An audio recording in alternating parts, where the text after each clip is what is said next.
एक घण्टा पनि मन्त्री हुने हैसियत राख्दैन जो सांसद होइन त्यस्तालाई त अझ दण्डित गर्नुपर्ने अदालतले भागै मागेको होइन भनिरहेछन्। त्यो हो भने गजेन्द्र हमालले किन राजीनामा दिनुपर्छ त्यसो भने स्वार्थी फटाहरू मात्रै बोकेर हिँडेका छन् भन्ने कुरा त त्यहाँबाट नि देखियो नि। प्रदेश नम्बर 1 र बागमती प्रदेशको सत्ता गठबन्धनको खेल सुरु गरे। कस्तो विरक्त लाग्यो मलाई त्यो न्युजको पनि मैले पंक्ति पढ्न पनि मैले सकिनँ। प्रोजेक्ट हो यो नेपाल सरकार भनेको। यिनीहरू त ढुङ्गो बोल्नेवाला छैनन्। दण्डित गर्ने भनेको लोकतन्त्रमा जनताले परमादेशले होइन नि। डनलाई ठिक लाउँछु भनेको छ प्रचण्डले अनि मलाई डन भन्ने भनेको त उनले डनको देखाइदिउँ ताई भनेको त उनले। अब यस्ता डन राजनीतिमा सर्वत्र छन्। यी नाङ्गा बाबा हुन् यस्ताको कुरै नगर्नु बरु गाई बिउँसु गधा कुकुर कुखुराको कुरा गर्नु मैले देख्दा फलदायी हुन्छ। यिनीहरूको त कुरै गर्नु मैले देख्दाखेरि निष्प्रयोजनशील लाग्न थाल्यो मलाई। ऊ काट्न कृत सङ्कल्पित छ राँगो अब त्यहाँ गयो। चोलेन्द्र शमशेरले यो अदालत नसिदिएकन विश्रामै लिँदैनन् मैले देख्दा। अब चोलेन्द्रको सम्धिलाई उहाँ इन्डियाको राजदूत बनाउने भनिसकेका छन् यिनीहरूले। यिनीहरू लोकतान्त्रिक हुन् र यिनीहरू कम्युनिस्ट हुन् यिनीहरू बेइमान ठगहरू हुन् यिनीहरू। यो सुरुवात मात्रै हो। शेरबहादुर र कम्युनिस्टको बिचमा के तालमेल छ भनिदिनु त मलाई। 50-60 जनाको सेक्युरिटी पाएका छन्। यति नै हो प्रचण्डसँग अहिले म सांसदहरूलाई दसैँ पेस्की खुवाउँदै हिँड्न सक्दिनँ भनेको छ। त्यो एकदम प्रगतिशील कदम हो नि त। उनले गरेर देखाउन् हाम्रो साथ छ। पेटमणिले भनिहाल्यो नि मैले पैसा बुझाउन सकिनँ मन्त्री हुन सकिनँ। सुनुन् न सुजातालाई पनि सुनुन् एमसीसीको विरुद्धमा आवाज दिएन भनेर टोकस छन्। मैले गरे हो र एमसीसी खाना जन्मेका खाइदेऊहरू नहुन्। यो त परिणाम मात्रै हो नि।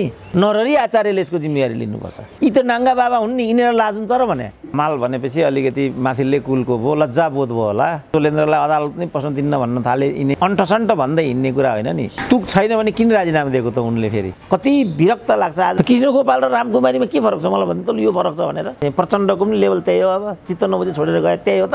डाक्टर साहबलाई कार्यक्रममा स्वागत छ। ल हस् धन्यवाद। डाक्टर साहब अघिल्लो दिन बल्ल बल्ल मन्त्री नियुक्त भएका एक मन्त्रीले राजीनामाको घोषणा गरेका छन्। 88 दिनपछि मन्त्री परिषदले पूर्णता पायो भन्न नपाउँदै फेरि त्यहाँ चाहिँ एउटा अवस्था सिर्जना भएको देखिन्छ। यो कारण के होला डाक्टर साहब? कारण के हो? बनाउनु पर्नेलाई बनाएको छैन नबनाउनु पर्नेलाई बनाएको छ भन्ने बित्तिकै त अप्राकृतिक भयो नि। 24 घण्टा बित्न नपाउँदै बधाईको वहिरो खान नपाउँदै गएर हाजिर गरेपछि मन्त्री पद चैट। अब त्यो 24 घण्टा पनि मैले लेख्दा धेर भयो। 1 घण्टा पनि मन्त्री हुने हैसियत राख्दैन जो सांसद होइन।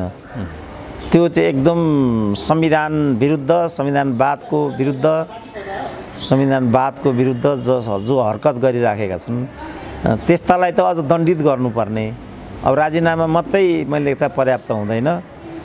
अब कसरी त्यहाँ त्यसरी पुर्याइयो त्यो के गरेको कसले गरेको तिनीहरूलाई समेत लतारेपछि मात्रै यो प्रक्रियाले पूर्णता पाउँछ। अहिले नै त्यो प्रक्रिया पूर्ण हुँदैन।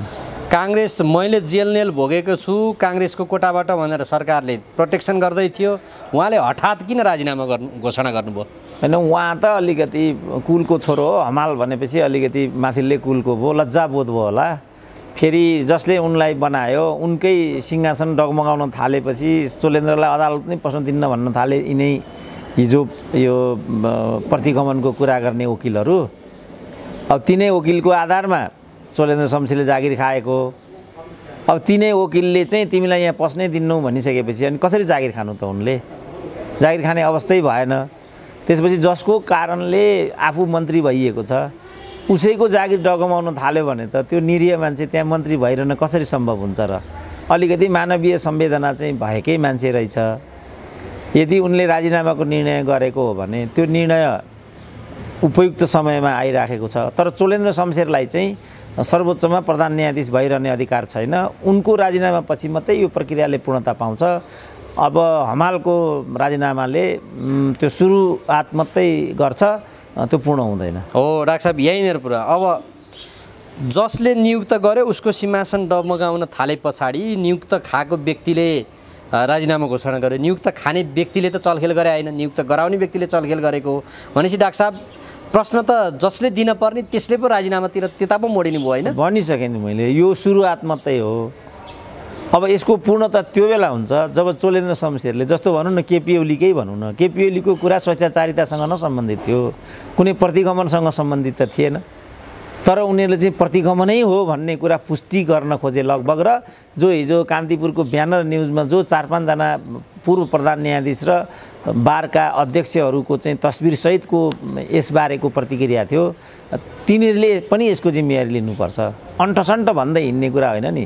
केपी ओलीले स्वेच्छाचारिता मात्रै गरेका हुन् र उनीसँग त्यो गर्नुको विकल्प थिएन भन्ने कुरा यताका 90 दिनले पुष्टि पनि गरेका छन्। हाउस चल्न सक्दैन, सरकारले पूर्णता पाउन सक्दैन, बल्ल बल्ल बनाएको मन्त्री यस्तो भएर निस्किन्छ भने यसको विकल्प हाउस विघटन गरेर जनताबाट न्याय माग्नुको, जनताबाट फैसला माग्नुको कुनै विकल्प बन्छ? डाक्टर साहब, यसरी त यो नेपाली काङ्ग्रेसले पनि अनुहार त पोतो नि होइन, किनभने प्रोटेक्सन गर्दै थियो। सरकार स्वयं प्रोटेक्सनमा उत्रिएको थियो, काङ्ग्रेसको कोटाबाट मन्त्री भएको भनेर। बाहिर सतहमा जुन जुन कुराहरू आएर जे कारणले उनले राजीनामा दिए, यो त यसले अवस्था के देखायो त डाक्टर साहब?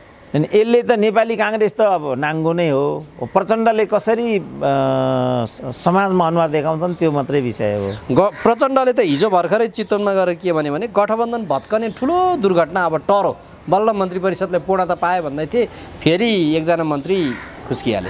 उनले त त्यति मात्रै भनेनन्, यो नेपाली काङ्ग्रेसबाट भएको नियुक्ति हो, यसमा चाहिँ बबन्डर गर्नुको तुकै केही छैन भनिरहेछ उनले। हो, अब तुक छैन भने किन राजीनामा दिएको त उनले? फेरि हुम्लामा म आफै घुमेर आएँ, त्यो सीमाको समस्या जसरी यिनीहरूले भनेका छन् त्यस्तरी हुँदै होइन। त्यो खालि चीनलाई नङ्ग्याउने कुरा मात्रै, चीनलाई एक्सपोज गर्ने कुरा मात्रै भयो। त यो सबै कुरामा प्रचण्ड ढाल बन्नु कतिको शोभा दिन्छ भन्ने कुरा हो। जस्तो एमसिसीको कुरा पनि त्यही छ। यो एमसिसी भन्ने वस्तु गरेकै प्रचण्डहरूले हो। अब अहिले मलाई चाहिँ सुरेन्द्र केसीले एमसिसीको विरुद्धमा आवाज दिएन भनेर टोकस छन्। मैले गरे हो र एमसिसी? म त भन्दैछु एमसिसीलाई नेपाली जनताले मन पराएको छैन, तर यो हामीले गरेको होइन।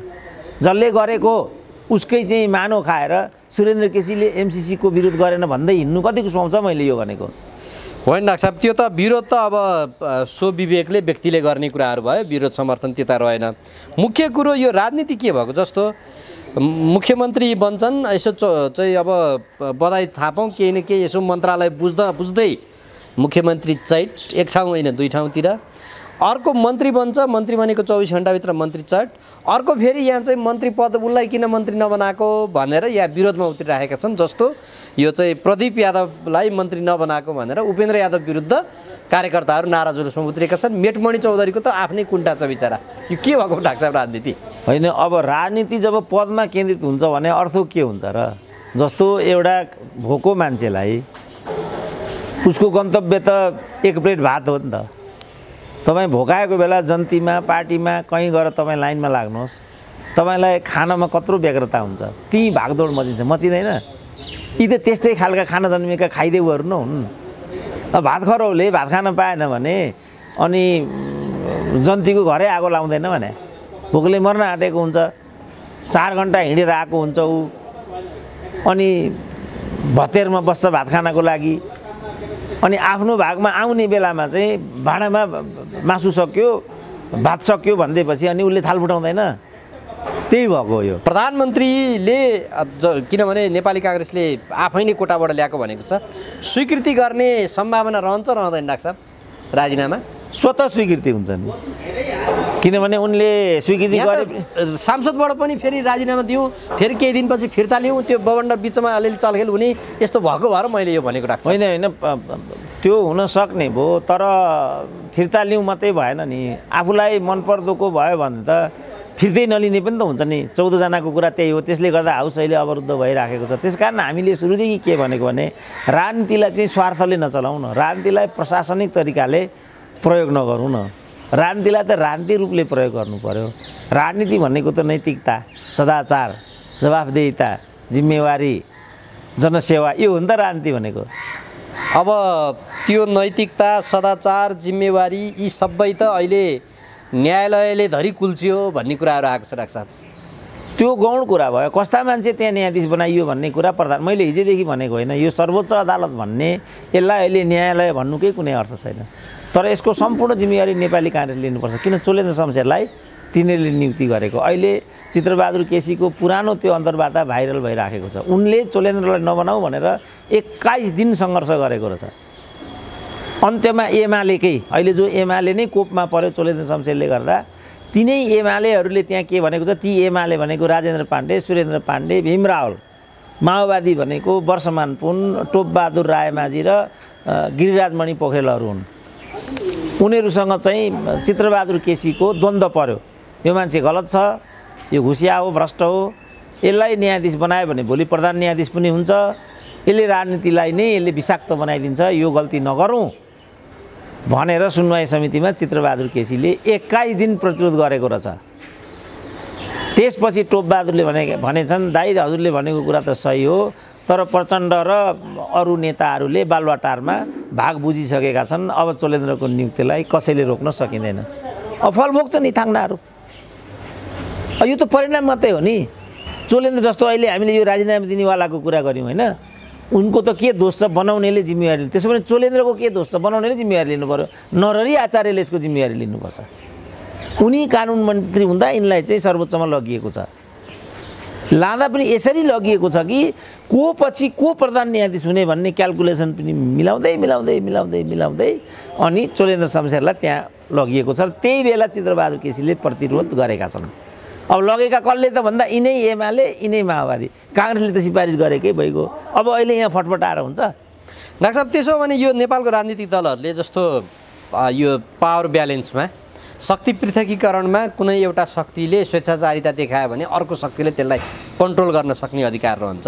अनि यिनीहरूले न्यायालयमा पनि त हिजोको दिनमा चाहिँ सुशीला कार्कीमाथि महाभियोगको कुराहरू गर्थे, त्यस्तो खालको कुरा थियो भने यहाँ चोलेन्द्र शमशेरले यस्तो गर्यो भने खबरदारी यो हुन्छ भनेर बोल्न किन सक्दैनन् त? किनभने उनीहरू राजनीतिक रूपमा स्वार्थगत रूपमा चाहिँ दुर्विकृत छन्। जस्तो मैले अस्ति कतिचोटि भने, आज पनि भने नि त, प्रतिगमन केपी ओलीको होइन, प्रतिगमन चाहिँ यो हो। बनाउनेले दोष लिने केसमा भन्न खोज्छु सर, अघि हामीले बनाउनेले दोष लिनुपर्छ यो भन्ने केसमा चाहिँ यो प्रसङ्ग मैले लिएर आउनु खोजेको डाक्टर साहब। अब त्यसैले मैले भने बनाउने विचार गरेर जिम्मेवार पदहरूमा त एउटा राष्ट्रले चाहिँ ओन गर्न सक्ने, राष्ट्रिय हैसियत प्राप्त व्यक्ति, नैतिकवान, सदाचारी त्यस्तो व्यक्ति, जस्तो भनौँ न अब नैतिकवान कानुन व्यवसायहरूमध्येबाट नै वा क्यारियर न्यायाधीशहरूबाट नै त्यहाँ प्रधान न्यायाधीशको लाइनमा लगिदिने भने उबाडे, जस्तो भनौँ न हरिकृष्ण कार्की त्यही न्यायालयमा अहिले न्यायाधीश छन् र प्रधान न्यायाधीशको लाइनमा पनि छन्। तर उनको त हरेकचोटि विवादमा आउने हुन्छ डाक्टर साहब, किनभने यहाँ हिजोको घटनाले पनि देखियो, भोलिको दिनमा पनि कम्तीमा नेकपा एमालेसँग सम्बन्धित केस उनको हातमा पर्ने साथै त्यो प्रश्न उठ्ने नै भयो क्या। उनलाई त अब निष्पक्ष गर्छु भन्दाखेरि पनि त्यो प्रश्न उठिराख्ने भयो। त्यसैले मैले भने, त्यसैले उनले त प्रश्न उठ्ने बित्तिकै पन्छेको विगत छ नि त। मैले जोड्न खोजेको, किन उनी बारका अध्यक्ष भइसकेका व्यक्ति हुन्, उनलाई यो सदाचार नैतिकताको बारेमा तुलनात्मक बढी थाहा छ। यी त नाङ्गा बाबा हुन् नि, यिनीहरू लाजुन्छ र भने पटक्कै लाजुँदैन। चोलेन्द्रको कुरा ठिकै हुन्छ, के अरे हरिकृष्ण कार्कीको म बस्दिनँ भने उनी त वास्तवमा चाहिँ बेन्चमा बसेको भएदेखि उनले त निर्णयमा प्रभाव पार्थे, ओलीको आज यो हालत नै हुने थिएन नि, उनले त्यहाँ प्रतिरोधै गर्थे नि। तर प्रश्न उठ्यो पन्छे त, किनभने उनी चाहिँ एउटा राजनीतिक पृष्ठभूमि हुँदै पनि बारको अध्यक्ष पनि रहिसकेको हुनाले, कानुन व्यवसायी पनि रहिसकेको र सफल कानुन व्यवसायी पनि रहिसकेको हुनाले उनमा त्यो जवाबदेहिताको अनुभूति। अब चोलेन्द्रलाई लाजै हुँदैन, यो मैले गरेकै होइन भनिरहेछन् उनले, अदालतले भागै मागेको होइन भनिरहेछन्। त्यो हो भने गजेन्द्र हमालले किन राजीनामा दिनु पर्यो? त्यसो भने कानुन व्यवसायहरूले किन उत्रिनु पर्यो? मुख्य कुरा त्यहाँ पनि छ होइन, उनीहरूलाई गरेकै होइन भन्ने हो भने होइन, उनीहरूलाई त चोलेन्द्रको कुरा भयो त्यो हजुर, तर कानुन व्यवसायहरूलाई त्यसमा पत्याएर भएन। जस्तो कानुन व्यवसाय, नैतिकवान कानुन व्यवसायीहरूको कुरै अर्को हुन्छ। जस्तो हामीले अहिले हरिकृष्ण कार्कीको कुरा गऱ्यौँ, अहिले भर्खरै चाहिँ मुख्य रूपमा अरू जस्तो हाम्रो एउटा युवा कानुन व्यवसायी ओम प्रकाशले अभियान नै छोड्नुपर्छ भनेका छन्। ओम प्रकाश अर्याल, त्यसपछि मात्रै दिनेश त्रिपाठीको नाम आयो। दिनेश त्रिपाठीले चाहिँ तुरुन्त राजीनामा दिनुपर्छ, चोलेन्द्रले सर्वोच्च फर्केरै आउनु हुँदैन भनेका छन् उनले। त पार्टीकै भइकन पनि नैतिकवान मानिसहरू, पार्टीभित्र सम्पूर्ण अनैतिक हरामीहरूको घर हो र पार्टी भनेको, सबका सब लठुवाहरूको भेला हुने ठाउँ हो र पार्टी भनेको। त्यहाँनिर सदाचारी मान्छे पनि छन्। इभन शम्भु थापाले पनि यो कुराको, न्यायाधीशहरूमा पनि हाम्रो प्रधान न्यायाधीशमा अनुपराज शर्मा, अर्को एकजना के दास यस्तै के छन्, दास होइन अर्कै के एकजना छन् न्यायाधीश, सायद प्रधान नै भइसक्यो क्या उनले। त्यसपछि चाहिँ बलराम केसी, सबैले यो संविधानवादको विपरीत हो भनिरहेको छ नि त। त भनेपछि त स्थिति नै छैन उनीहरूको त्यहाँ त। भनौँ न यिनीहरू यो ओली ग्याङलाई हटाउनेका नेताहरू हुन् नि त यिनीहरू। हुँदै पनि यसमा उनीहरूले आँखा चिम्लेनन् नि। जसरी प्रचण्डहरू नतमस्तक भएर यो दुष्प्रवृत्तिलाई वकालत गरेर हिँडेका छन्, जस्तो हाम्रो यो माओवादी वकिल थिए नि महान्यायाधिवक्ता मुक्ति पनि, मुक्तिको पनि प्रखर विरोध आइरहेछ। अर्को महान्यायाधिवक्ता भएका प्रचण्डका महान्यायाधिवक्ता बारका चेयरम्यान महासचिव भएका के नाम रे, खै नाम त याद भएन डाक्टर साहब। बारका महासचिव भएका उनले पनि यो न्याय प्रणाली नै धाराशायी हुने यो बाटोमा गइराखेको एकजनाले पनि डिफेन्ड गरेको छैन क्या।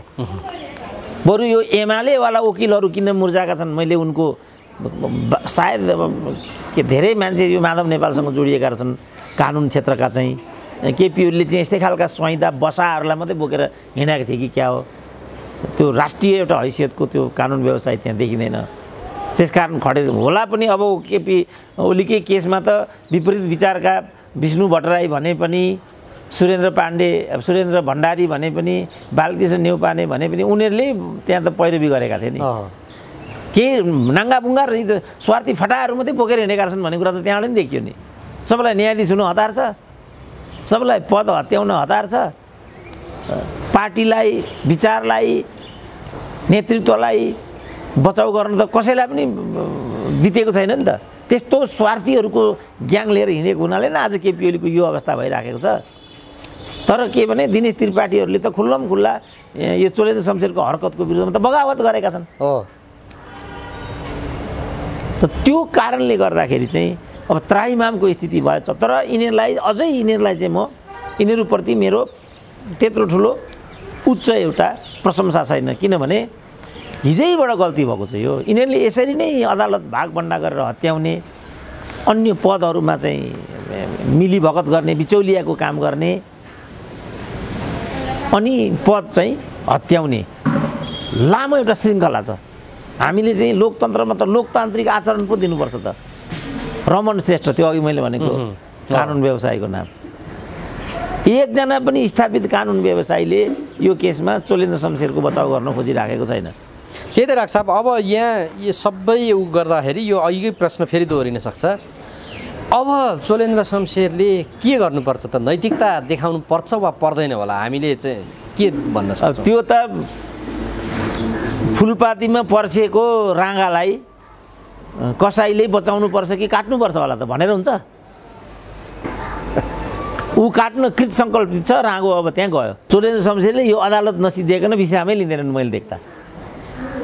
अब यति मात्रै होइन, यिनीहरूले त अब मन्त्री यो भयो, अब राजदूत पनि यो जुन परमादेशको ग्याङमा बसेका जो न्यायाधीशहरूले एउटा उनीहरूलाई राजदूत पनि दिन्छु भने एउटा अब चोलेन्द्रको सम्धिलाई उहाँ इन्डियाको राजदूत बनाउने भनिसकेका छन् यिनीहरूले। अब विश्राम लिन्छन् त यिनीहरूले। एको लज्जा त्याज्यम सर्वत्र बिजी, यी त नाङ्गा बाबा हुन्। यिनीहरू त लोकतन्त्रको नाममा खानको लागि अखाडामा उत्रेका मान्छेहरू हुन्। यिनीहरू लोकतान्त्रिक हुन् र यिनीहरू कम्युनिस्ट हुन्, यिनीहरू बेइमान ठगहरू हुन् यिनीहरू। जब मान्छे आदर्शबाट च्युत हुन्छ आशा गर्ने ठाउँ के हुन्छ?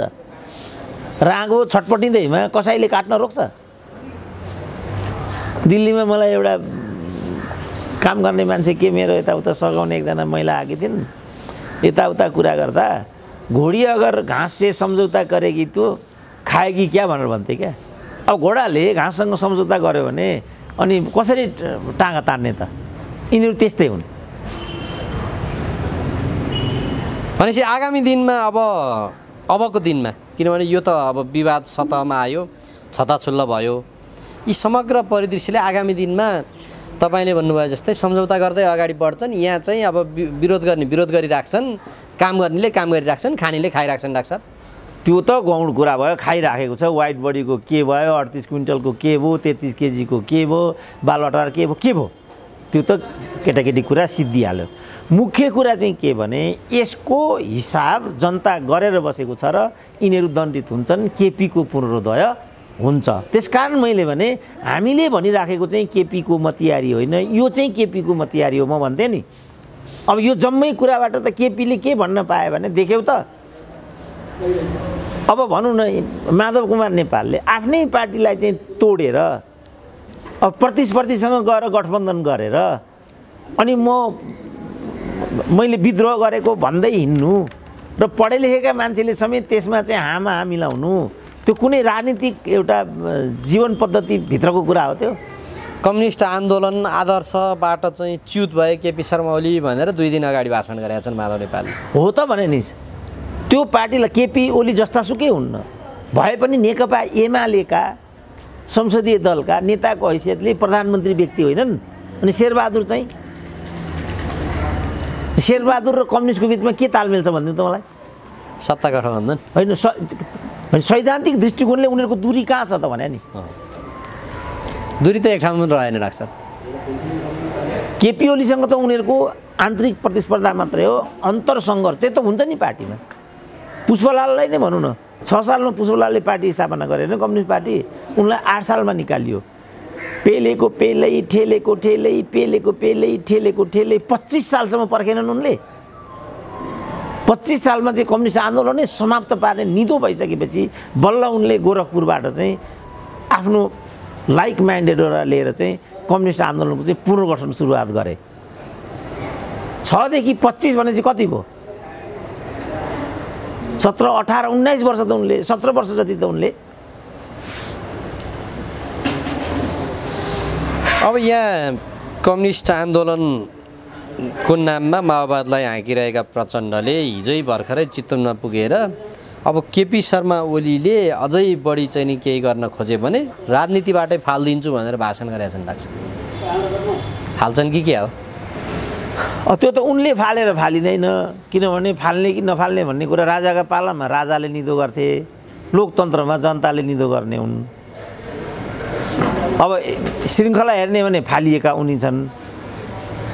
4 जना मान्छे मन्त्री बनाउँछन्, ठुल्ठुलो गफ गर्ने 50-60 जनाको सेक्युरिटी पाएका छन्। यति नै हो प्रचण्डसँग अहिले, न जनयुद्ध छ, न लोकतन्त्र छ, न प्रधानमन्त्री छन्, छ र केही पनि छैन। तर यो सब कुरालाई जनताले कसरी हेरेको छ त?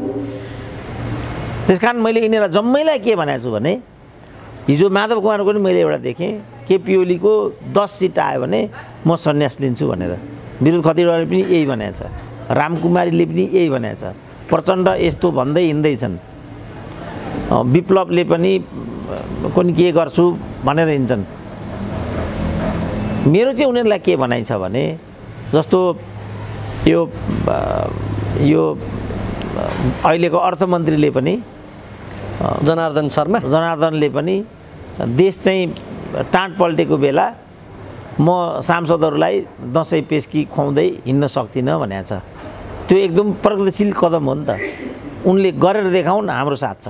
एक माधव कुमार नेपालहरूले जे भनेका छन् त्यो भन्दै हिँड्ने होइन, भोलि भएन भने त्यो सिद्ध गरून् अनि मात्रै यस्तो कुरा गरून्। प्रचण्डको कुरा पनि त्यही हो, केपी ओलीको बारेमा उनलाई त्यस्तो लागेको छ भने जनतामा जाउन् र केपी ओलीलाई किनारा लगाउन्। त्यसपछि उनले जस्तो अहिले भनौँ न, अहिले वास्तवमा राजनीतिक रूपमा सत्ताको हिसाबले त केपी ओलीलाई किनारा लगाए प्रचण्डले, यो कुरा त सत्य हो। तर उनको त्यसमा गौरव गर्ने स्थिति छ कि छैन त? किनभने स्थायित्व र वाम एकताको पक्षमा जनताले मतदान गरेको, यसले त त्यसलाई भाँड्यो। यसमा उनले गौरव गर्ने स्थिति हो कि होइन? गौरव गर्ने मात्र डाक्टर साहब, उनले त एउटा वडाध्यक्ष नि जितिँदैन कि क्या हो? जीवनको उत्तरार्धमा म त एक्लै हुन्छु कि क्या हो? होइन आत्महत्या गर्नुपर्छ कि क्या हो? उस्तै परे पार्टी विघटन, यस्ता खालका भाषणबारी पछिल्लो दिनमा किन आउँछन् त? गौरव गर्ने भए त यस्तो हुँदैन थियो होला। होइन, त्यो पुरानो कुरा भइगयो, त्यसमा हामीले बोली पनि सक्यौँ। त्यो बोल्ने मान्छेले यो के भनेको त? फेरि आफू वार्ड अध्यक्षमा निश्चित छैन भने केपी ओलीलाई किनारा लगाइदिन्छु भन्नुको बिचमा त विरोधाभास भएन? चुनाव प्रणाली चाहिँ नि ध्वस्त नबनाइकन अब त सांसद गर्नै सकिँदैन भन्ने खालको पनि भाषण छ। होइन, 5-10 करोडै लाग्छ भन्दै थिए, त्यो चाहिँ भनिगयो, त्यो गएको हप्ताको कुरा भयो। अहिले उनले के भने म केपी ओलीलाई ठेगान लगाइदिन्छु, त्यसमा हामी डिबेट गर्दैछौँ। राजनीतिबाटै फालिदिन्छु भनेका छन् अझ। त्यसकारण मैले उनीहरूलाई के सुझाव दिएको भने तिमीहरू यस्तो भन्दैन हिँड, तिमीहरू यो अनुसारको गर अनि भन कि जस्तो मैले भने उनले चाहिँ केपी ओलीलाई वास्तवमा किनारा लगाएको कुरा त सत्य हो। अब यसमा गौरव गर्ने उनलाई स्थिति छ कि छैन त मैले भनेको किनारा लगाएको त सत्य हो। केपी ओलीलाई किनारा लगाउने नाममा उनले चाहिँ नेपाली काङ्ग्रेसलाई अगाडि बढाए। राजनीतिक रूपमा यो कतिको मिल्छ त भनेको। अब यो त के भने पँधेरे झगडा, केटाकेटीको झगडा, तँलाई म सिद्ध्याइदिन्छु, तँलाई म फलानो गरिदिन्छु भन्ने केटाकेटीहरूको जो झगडा गुच्चा खेल्दाखेरि सौतेनी कल हामी भन्छौँ नि, सौताले चाहिँ लोग्ने छिनिहाली। अब जब सौतालाई लोग्नेले छिनी भनेदेखि यसको चाहिँ म लिङ्गै छेदन गरिदिन्छु भन्ने हदसम्म जान्छन्। कति ठाउँमा त्यस्तो देखिएको पनि हुन्छ नि। सौताका रिसले पोइको नाक काट्ने भनेको यही हो। अब आफैमा बहुविवाह गलत छ, आफैमा चाहिँ यो सहन सजिलो कुरा त हुँदैन। तर यो नाममा उसको ज्यानै लिनु त्यसपछि कहाँ पुगिन्छ त आफू चाहिँ? यो त आत्मघाती भयो नि त। त्यसकारण नेपाली नेताहरूले चाहिँ, किनभने नेपाली नेतामा एक छटाङको पनि तलमाथि फरक काहीँ केही पनि छैन। यी 20को 19 पनि होइन यिनीहरू, 20का 20 यिनीहरू घिउ बेचुवा र तरवार बेचुवा हुन्। डाक्टर साहब, अब जस्तो मन्त्री परिषदको प्रसङ्गमा चाहिँ जस्तो 88 दिनपछि ल्याएको यो मन्त्री परिषद चाहिँ किसानदेखि जेठानसम्म, झाँक्रीदेखि डाक्टरसम्म पूर्ण समानुपातिक बनो भन्दै थिए। कस्तो भन्नु डाक्टर साहब, यो प्रसङ्ग हामीले कुरा गरेको छैन। होइन, यो त मेटमणिले भनिहाल्यो नि, मैले पैसा बुझाउन सकिनँ, मन्त्री हुन सकिनँ। हामीले बोल्नु पर्यो र जो मन्त्रीका दावेदार थिए, जसले मन्त्रीको लागि आफ्नो छँदा खँदाको पार्टीलाई विनष्ट गरे, त्यस्ता कुलाङ्गारले नै त्यस्तो भनिसकेपछि हामीले बोलिरहनु आवश्यक छ र? किन बोल्नु हामीले? उनीहरूले नै, जस्तो सुजाताले नै बोलिसकिन्। अब शशाङ्क पनि पार्टीको लागि लायक छैनन्, रामचन्द्र पनि लायक छैनन्, सानो चित्तका छन्, सानो मुटुका छन्, उनीहरूले नै भनिहाले नि। यी त चाहिँ यो खाजा खान नपाएका यो खाबो चिथोर्ने बिराला जस्तै त हुन् नि। अब हामीले बोलिरहनु पर्यो र? रामचन्द्र सानो चित्तका अरे, शशाङ्क नेपाली काङ्ग्रेसको अध्यक्ष हुन लायक छैनन् अरे, उनीहरूले नै भनिहाले नि। हामीले भन्यो भने त पद नपाएर भनिहाल्छन्, लालबुचा कडहरू बजारभरि छन्। फेरि सुनुन् न, सुजातालाई पनि सुनुन्, अर्कालाई पनि सुनुन्, गजेन्द्रलाई सुनुन्, चोलेन्द्रलाई सुनुन्, प्रचण्डलाई गुनुन्। हामीले भनिरहनुपर्छ र? उनीहरूकै हरकतबाट उनीहरू को हुन् भन्ने पहिचान त बाहिर आइसकेको छ नि। कति विरक्त लाग्छ। आज पनि मैले हेरिरहेको थिएँ, अब चाहिँ प्रदेश नम्बर 1 र बागमती प्रदेशको सत्ता गठबन्धनको खेल सुरु गरे। जनताले यसको लागि म्यान्डेट दिएको हो। उनीहरू चाहिँ अस्थिरताले गर्दाखेरि हामीले विकास निर्माण गर्न सकेनौँ भन्थे। अब यो दोष कसलाई दिन्छन् त? कुन एजेन्डा लिएर चुनावमा जान्छन् त? कस्तो विरक्त लाग्यो मलाई। त्यो न्युजको पनि मैले पङ्क्ति पढ्न पनि मैले सकिनँ। त्यहाँ कर्णालीमा धरि नेपाली काङ्ग्रेसकोहरूले शेरबहादुर देउवा भेटिरहेछन् नि डाक्टर साहब, कि मुख्यमन्त्री अब हामीले चलाउनु पर्यो भन्दै। हेर त, नेपाली काङ्ग्रेस आफूलाई डेमोक्रेटिक पार्टी भन्छ नि, होइन? 5 सिट छैन, मुख्यमन्त्री चलाउनु पर्यो अरे। अब यो सब कसको कारणले भन्दा प्रचण्ड र केपी ओलीको झगडाको कारणले। यसमा त माधव कुमारले त, नेपालले त अभिभावकीय भूमिका पो खेल्नुपर्छ। तपाईँहरू किन लडिरहनु भएको छ? तपाईँहरूले म्यान्डेटको प्रतिकूल जान मिल्छ? तपाईँहरूलाई पार्टीले किन कारबाही नगर्ने? यो हो नि माधव कुमार नेपालले खेल्नुपर्ने भूमिका। किनभने भविष्यको नेता त नेकपा एमालेको को हो र? आँखा चिम्लेर माधव कुमार नेपाल नै हो। केपी ओलीकै कुरा गर्ने भने त 30 वर्ष वेट गरेको छ नि, वेट गरेको छैन। 15 वर्ष त माधव नेपाल मुनि नै बसेर काम गरेका छन् नि केपी ओलीले। आखिर केपी ओलीको रजगज भनेको त यही 3 वर्ष त हो। 5 वर्ष एउटा नेतालाई, एउटा दलको शासनाधिकार दिनमा त्यत्रो कन्जुसिया गर्नुपर्ने कुनै कारण छ? जस्तो सुकै होस् न शासन, इतिहासको सबैभन्दा गए गुज्रेको शासन हो केपी ओलीको, त्यो त मै भनिदिन्छु। एकजना पनि मन्त्री बनाउन लायक मान्छे बनाएको छैन उनले। तर तिनै मान्छेलाई छानेर माधव कुमार नेपालले फेरि मन्त्री बनाए होइन? अनि के भिन्नता भयो त? केपी यो गोकुल बाँसकोटा र रामकुमारीमा के फरक छ मलाई भनिदिउँ त? प्रेमाले त त्यही क्याबिनेटका भइहाले। अब किसान श्रेष्ठको ब्याकग्राउन्ड कसलाई थाहा छैन? अपहरण काण्डको अझै चर्चामा छ।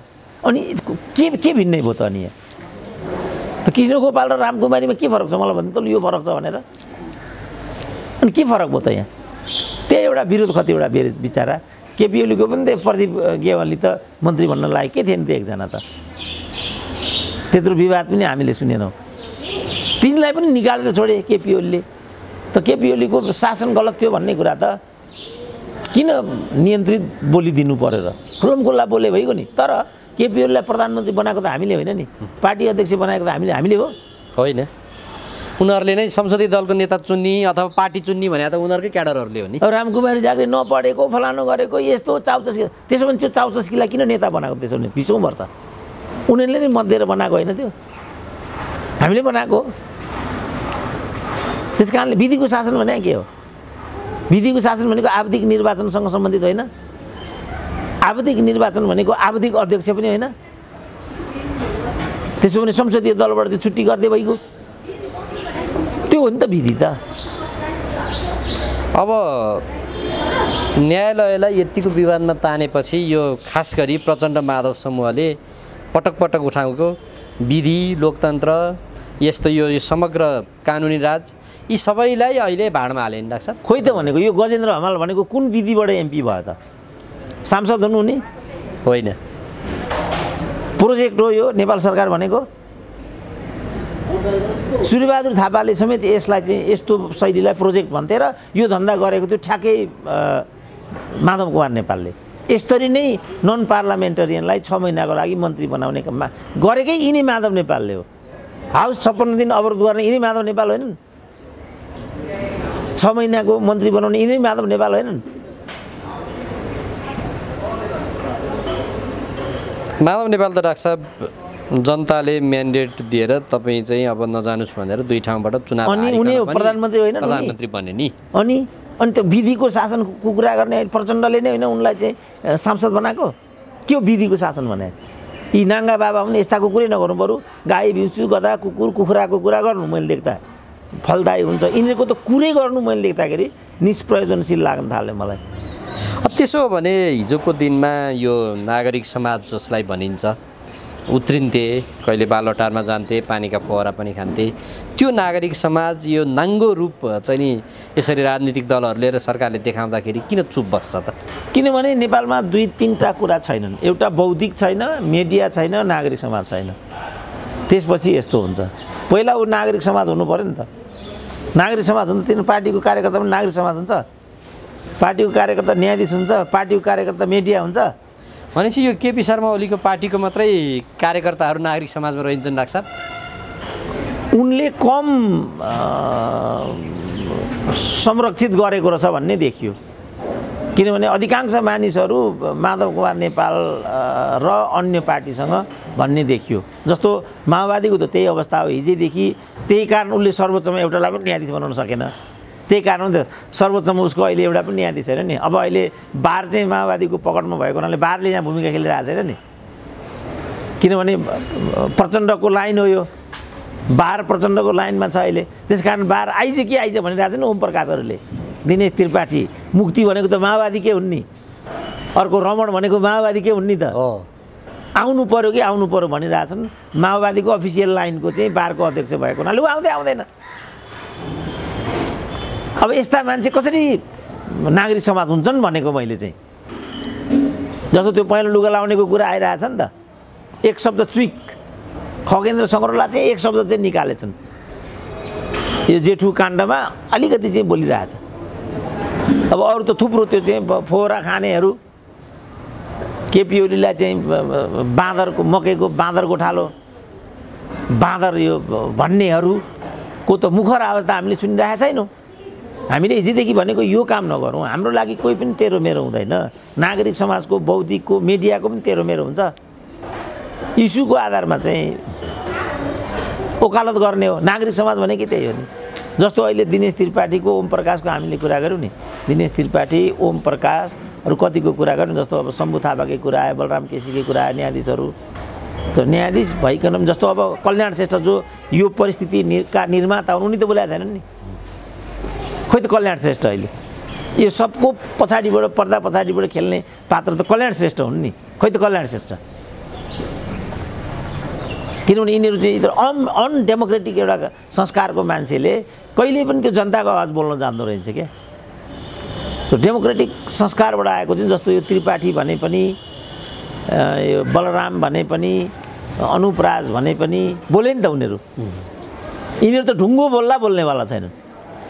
अनडेमोक्रेटिक एउटा संस्कारबाट आएको यस्तो किसिमको आचरण हुँदो रहेछ भन्ने कुरा चाहिँ यिनीहरूको हरकतबाट देखिन्छ।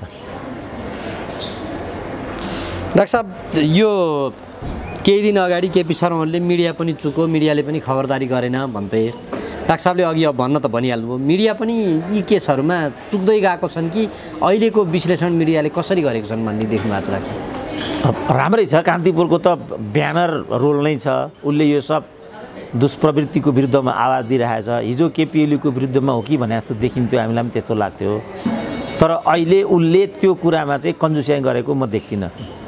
उसले मुखर ढङ्गबाट नै यी विकृति विसङ्गतिको विरुद्धमा संविधानवादभन्दा माथि चोलेन्द्र शमशेरको दुष्कर्म हो भन्ने कुरामा चाहिँ ऊ चुकेको म पाउँदिनँ। बा उसको चोलेन्द्रसँग मात्रै द्वेष हो कि किन विगत समयमा मानहानि लगायतको प्रकरण आएको रहेछ त्यहाँ। अब त्यहाँ मात्रै द्वेष हो कि लेनदेनमा हो कि के हो त्यो भन्न सकिँदैन। तर ऊमा मौनतै छ भन्ने चाहिँ मलाई लाग्दैन। 2-4 दिनको ब्यानर न्युज इत्यादि हेर्दाखेरि मुख्य कुरा चाहिँ के भने नेपालको मिडिया पार्टिसन छ। त स्वार्थन्तताबाट चाहिँ ऊ समाचार सम्प्रेषण गर्ने, लेख रचना, अन्तर्वार्ताहरूको धन्दा गर्ने यो गर्छ। मुख्य कुरा चाहिँ उसको त्यही रवैयाले गर्दा केपी ओलीलाई विनष्ट गरे उनीहरूले। एक्सपोज गराउने काम मात्रै त्यहाँबाट ज्यादा भयो र प्रायोजित एक्सपोजिसनहरू त्यहाँबाट भएर गए। त्यसकारण लोकतन्त्रमा मिडियाले यस्तो भूमिका खेल्ने होइन। लोकतन्त्रमा ऊ मुखर मात्रै भएर पुग्दैन, ऊ व्यावसायिक मात्रै भएर पुग्दैन। ऊ चाहिँ के भने जवाफदेही हुनुपर्छ। समाजले के चाहिरहेको छ, समाजमा के भइराखेको छ। जस्तो यो अदालतकै कुरा अब भनौँ न, यो कहीँ पनि यहाँ समाज छैन नि, कहीँ पनि यहाँ लोकतन्त्र छैन नि। तर यो भन्ने त सीमित मान्छेहरू मात्रै थियौँ नि हामी। यो प्रतिगमनसँग सम्बन्धित नै थिएन नि, यो खालि स्वेच्छाचारीसँग मात्रै सम्बन्धित थियो। केपी ओलीको दम्ब र अहङ्कारको मात्रै नतिजा थियो यो। तर राजनीतिक रूपमा बिगारेको त माधव नेपाल र प्रचण्डले हो नि त। प्रचण्डले 2.5 वर्षको कुरा छोड्नै हुँदैन थियो नि। प्रचण्डले 2.5 वर्षको कुरा नछोडेको भए केपी ओलीको सान्दर्भिकता त 2.5 वर्ष अगाडि नै सिद्धिन्थ्यो नि। त्यसपछि माधव कुमार नेपालले अभिभावकीय भूमिका खेलिदिएको भए आजको रोदन आउने नै थिएन नि। यो पार्टीलाई तोडेर यो पार्टीबाट निर्वाचित भएर आएर प्रतिस्पर्धी पार्टीलाई प्रधानमन्त्री बनाउँदै हिँड्नु पनि लोकतन्त्र हुन्छ? त्यस्तो पनि अग्रगमन हुन्छ? त्यो आफै प्रतिगमन हो नि। त्यसकारण जनतामा जानु सबभन्दा अग्रगमन हो। दण्डित गर्ने भनेको लोकतन्त्रमा जनताले हो, परमादेशले होइन नि। अहिले अर्ली इलेक्सनको सम्भावना छैन भनिरहेका छन् फेरि सत्ताका राजनीतिक दलहरू र नेकपा एमाले चाहिँ अब चुनावको विकल्प रहेन भनेर हिजो पनि उसको त्यही धारणा थियो, अहिले नि त्यही छ। कम्तीमा पनि सदन अवरुद्धको केसमा उसले यो निरन्तर गरिरहेको छ र त्यसमा सभामुखको राजीनामाको प्रसङ्ग आएको छ। तर प्रचण्डले यो बिचमा चाहिँ होइन सदन छोडेर गए भइगयो नि भन्ने खालको कुरा गरेका छन्। यो यो यो समस्याको समाधान चाहिँ कसरी निक्लेर लाग्छ? अब त्यो के गैर जिम्मेवारी उत्तर भएन त? मन पर्दैन उठेर गए भइहाल्छ भनेर त पँधेरे झगडा गर्नेहरूले मात्रै गरेको सुनेको थिएँ। प्रचण्डको पनि लेभल त्यही हो। अब चित्त नबुझी छोडेर गए त्यही हो त। त्यहाँ हिजो पनि त उनीहरू चाहिँ अर्थमन्त्रीको ब्रिफकेस खोसेर टाउकामा हान्थे। किन हानेको त? थपकन आएर रत्न पार्कमा उत्तानो टाङ लाए त भइहाल्थ्यो नि। यस्तो गैर जिम्मेवारी त्यो तहको नेताले बोल्नु उचित हुँदैन। मुख्य कुरा चाहिँ के भने त्यहाँ उत्पन्न भएका समस्याहरूलाई हामीले बसेर समाधान गर्छौँ, यो हो राजनीतिक भाषा। वास्तवमा माधव कुमार नेपालहरू उनले भनेकै छ त, प्रचण्डले भनिराखेको छैन मैले चाहिँ हेडक्वार्टरमा बमबार्ड गरिदिएँ भनिराखेकै छैन? बनाएका छन् दास। मैले सानो मेहनत गरेर नेकपा यस जन्माको हो र भनि नै रहेछ। अर्काको पार्टीमा अर्काको घरमा त्यस्तो गर्दै हिँड्न सुहाउँछ त राजनीतिमा? त्यसको बाई प्रोडक्ट सदनको समस्या हो। त्यसो भने बादलहरूको, टोप बहादुरहरूको, अरू बहादुरहरूको जागिर चाहिँ के आधारमा गयो त? त्यसो भने त्यहाँबाट त्यो त सभामुखले गर्ने समान व्यवहार भएन नि त। राजनीतिक त्रुटि भएको छ त्यहाँ। छोडेर गए हुन्छ हुँदैनले त्यसको चाहिँ समाधान हुँदैन। त्यो किन उत्पन्न भएको समस्या हो बसेर त्यसलाई चाहिँ निरूपण गर्नुपर्छ र निराकरण गर्नुपर्छ। त्यो मात्रै राजनीतिक कायदा हुन्छ। चित्त नबुझे नआउनु, मन परे खानु, मन नपरे खानु, मैले छुट्याएकै थिएँ, खाए खा नखाए ना भन्छन् नि। यो अलिकति गैर जिम्मेवार गृहिणीहरूले पनि त्यस्तो भनिरहेको हुन्छ नि। त्यो सही शैली होइन नि। चित्त बुझे खानु, चित्त नबुझे नखानु, मन पर्दो खानु, मन नपरेको फालिदिनु, के भने हो त्यस्तो? त्यस्तो पनि भन्न पाइन्छ? त्यस्तै लाग्यो मलाई तिनको त्यो टिप्पणी। त्यो राजनीतिक टिप्पणी होइन। यसलाई उनीहरूले बसेर समाधान गर्नुपर्छ। कहाँ त्रुटि भएको छ, के भएको छ, उनीहरूले त्यसलाई सल्टाउनुपर्छ। उठे जवाब दिएर मैले देख्दा समस्याको समाधान हुँदैन। डाक्टर साहब, अब अन्तिममा र जाँदा जाँदै यो दसैँले चाहिँ छोको छ। अब यो राजनीतिक चलखेल चाहिँ असाध्यै ज्यादै भयो। दसैँपछिको राजनीतिक गतिविधि कुन स्वरूपमा अगाडि बढ्ला जस्तो लाग्छ यहाँलाई? रक्तपाततिर जान्छ यो, हानाहान हुन्छ हाउसभित्र। झन् अब मान्छे आक्रोश, कुण्ठा, द्वेष एकदम बढेको बढे, यति सफोकेसन छ। गाउँ गाउँमा मानिसहरू क्रुद्ध भइरहेछन्। गाउँ गाउँमा जनताका प्रतिनिधि कुटे पनि खाँदैछन् नि अहिले। मैले देख्दा द्वेष बढेर जान्छ। त यस्ता लठुवाहरूलाई मन्त्री बनाउने, 24 घण्टामा राजीनामाको स्थिति उत्पन्न हुने, भोलि यस्तैलाई यिनीहरूले राजदूत बनाउँछन्, यस्तैलाई न्यायाधीश बनाउँछन्। अब स्थानीय निर्वाचन आउँदैछ, प्रतिस्पर्धा बढ्छ। राजनीतिक रूपमा चाहिँ एउटा परिष्कृत वातावरण भयो भने न जनमानसमा चाहिँ सकारात्मक प्रभाव परेर जाने हो। त्यो नहुने बित्तिकै त एउटा नकारात्मकता बढेर जान्छ, मान्छेमा कुण्ठा द्वेषहरू बढेर जान्छन्। अनि त्यस्तो बेलामा त रक्तपातभन्दा पर्तिर, हानाहानभन्दा पर्तिर के हुन्छ र? मैले देख्दा धेरै हदसम्म नेपाल अब माओवादीले त भनि पनि सक्यो कि वाइसिएलको पुनरावृत्ति हुनुपर्छ र 64 सालमा फर्किनुपर्छ। जाइ लाग्नुहोस् भनेर निर्देशन गइसक्यो। त जे परेको बेहोर्छु त भनि नै सकेको छ। अब उहाँ हाम्रो महेश बस्नेतले भनिसके तिमीलाई मन हराइबढे अगाडि जान दिन्न भनेर के भने हो र? त्यो डनलाई ठिक लाउँछु भनेको छ प्रचण्डले। अनि मलाई डन भन्ने भनेको त उनले, डनको देखाइदिउँ ताई भनेको त उनले। अब यस्ता डन राजनीतिमा सर्वत्र छन्। यस्ता लठुवाहरूलाई मन्त्री बनाएर हिँड्छन्। अनि के हुन्छ त्यहाँ? त्यहाँ त हुने त हानाहानै हो। राजनीतिमा त विनयशीलता चाहियो, राजनीतिमा चाहिँ सक्षमता चाहियो, राजनीतिमा विशेषज्ञता चाहियो, सामाजिकता चाहियो, हार्दिकता चाहियो। राजनीति भने त त्यो हो नि त। तर यिनीहरूको शैली हेर्दाखेरि बिल्कुल गुन्डागर्दीको शैली देखिन्छ, जहाँ चाहिँ लठुवाहरूलाई मन्त्री बनाउने, छाडा बोल्ने, खुल्लम खुल्ला भ्रष्टाचार गर्ने, गरे भने गरे, के गर्छ? यो त पँधेराको झगडा भएन भने यस्तो पनि राजनीति हुन्छ? यसले चाहिँ पार्ने प्रभाव भनेको मैले देख्दा द्वन्द्व र द्वेष हो। र द्वन्द्व र द्वेषले चाहिँ, कुण्ठाले चाहिँ मैले देख्दा हिंसा बढाउँछ, अराजकता बढाउँछ। नेपालको राजनीति त्यतातिर डोरिँदै गरेको देख्छु। अब भविष्यमा हेर्दै जाउँ के हुने हो। डाक्टर साहब, जाँदा जाँदा यो पार्टीभित्रको, नेकपा पार्टीभित्रको घर झगडाले यो सिर्जित समस्या हो यो समग्र हेर्दाखेरि। तर यो परिदृश्यमा चाहिँ यो नेपाली काङ्ग्रेसका सभापति जो बुढा नीलकण्ठमा बसिरहेका थिए, उनलाई चाहिँ लगे, प्रधानमन्त्री पद टक्राए, त्यस पछाडि यो समग्र परिदृश्य निर्माण भयो।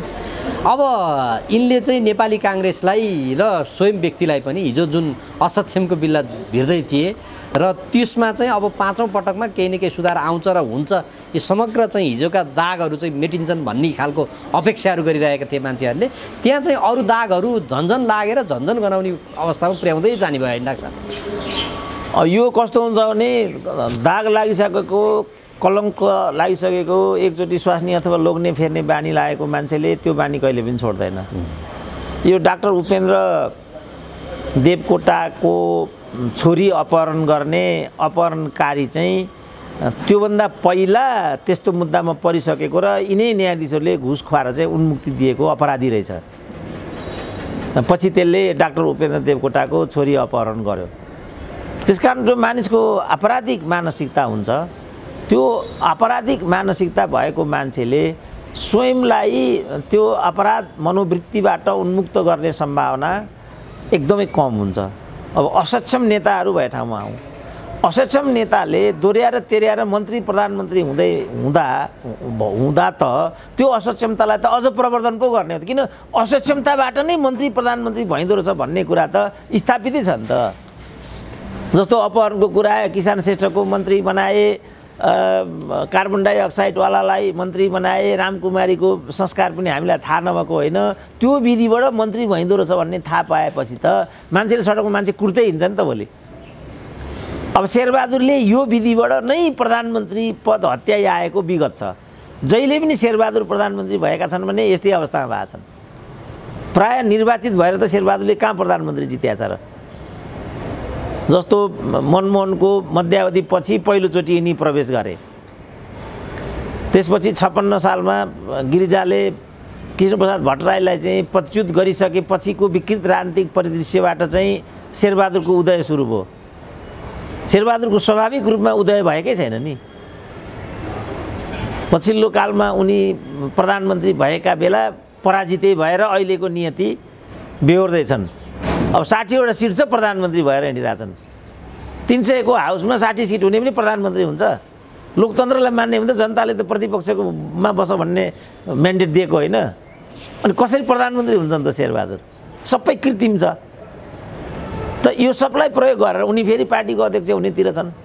अब सुजाताको हिजोको कठालो सुर्काई तपाईँले देखिहाल्नुभयो होला। उनको सम्भावना बढेको बढै छ। मोलतोल लेनदेन किनबेचका कुराहरू पनि हुन्छन्, त्यस्तोमा पनि शेरबहादुर त कुख्यातै छन्। अनि शेरबहादुरको मनोवृत्ति बदलिने त परिदृश्यले नै देखाउँदैन।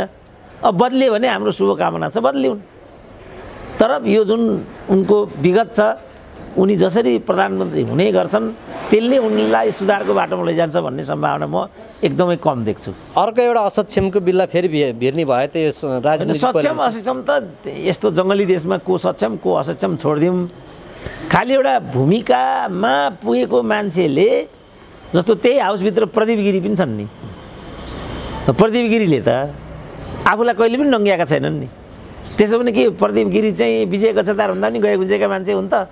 कृष्ण गोपाल भन्दा पनि तल हुन् त के अरे प्रदीप गिरी? सक्षम असक्षमको चाहिँ हामीले चाहिँ मानक बनाउन सकेका छैनौँ। हाम्रो झगडा चाहिँ सक्षम असक्षमको मानक निर्माण गरौँ भन्ने हो। लोकतन्त्रका जे आधारभूत चरित्र हुन्छन् ती चरित्रहरूको जगमा उभिएर लोकतन्त्रलाई अझ परिष्कृत गराउँ न। र यसको मापनको आधार चाहिँ यसले आम जनतालाई के दियो के दिएनलाई भनौँ न। जस्तो मैले राजेन्द्र श्रेष्ठ भन्ने एउटा सङ्घीयवादीको मैले स्ट्याटस बिहान देखिरहेको थिएँ। हरेक कदममा कर, हरेक ठाउँमा महँगी, विकृत सङ्घीयता हामीले अवलम्बन गर्यो। अब सबभन्दा ठुलो सङ्घवादी त्यस्तो भन्छ।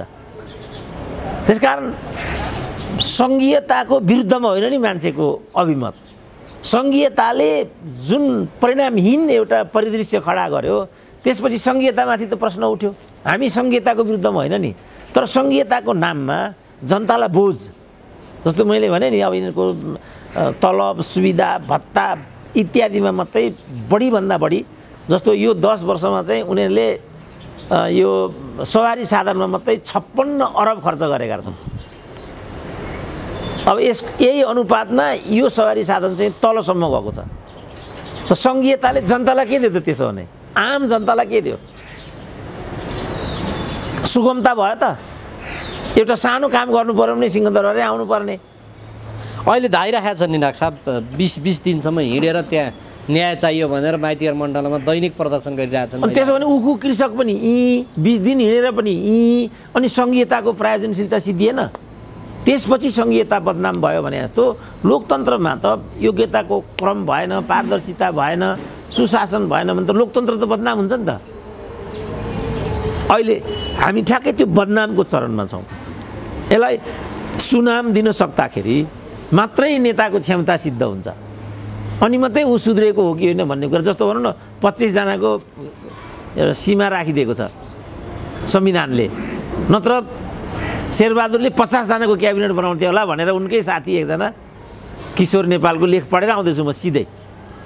यिनलाई त घन्टिसे लागिरहेछ नि बेकारमा 25, अब भनौँ न 40% दल विभाजनको लागि 40% त यिनीहरूले नै राखेको हो नि त। तर त्यसलाई नै यिनीहरूले चाहिँ खुम्च्याएर 20%मा ल्याए। योग्यलाई समेट्न सकिएन भनेर त बोलिरहेछन् प्रधानमन्त्रीले। त भनेपछि त उनीहरूलाई त एकदम खुनखुन भइरहेछ। हामीले बेकारमा 25 गरेछौँ। अब सारा अरू एउटाले प्रधान न्यायाधीशले जेठानलाई बनायो, अर्काले सम्धिलाई बनाउँथ्यो होला, अर्काले ज्वाइँलाई बनाउँथ्यो होला। कम्ती मजा आउँथ्यो, दसैँ मान्नुहुन्थ्यो, ठुलो अझ ठुलो खसी काट्नुहुन्थ्यो। अनि यही हो त लोकतन्त्रको मर्मधर्म। होइन, संहिताको कुरा पनि होइन, केही होइन यो। त योलाई परिष्कृत एउटा दिशातिर लगियो भने कुनै पनि नेता सुध्रियो भन्ने अर्थ आउँछ। त्यसलाई अझ विकृत र भ्रष्टीकरणको दिशातर्फ लग्यो भने अनि कोही सुध्रियो भन्ने कुरा कहाँ आउँछ? आउँदैन। यो सुधारको बाटो होइन, मैले लेख्दा पतनको बाटो हो। तर समस्या के हो भने यिनीहरूको पतनको कोपमा पनि आम जनता र यो देशै पर्ने भयो। यो चाहिँ समस्या भयो। हुन्छ डाक्टर साहब, समय दिनुभयो। म यहाँलाई धन्यवाद र आभार व्यक्त गर्छु। ल हस्, धन्यवाद।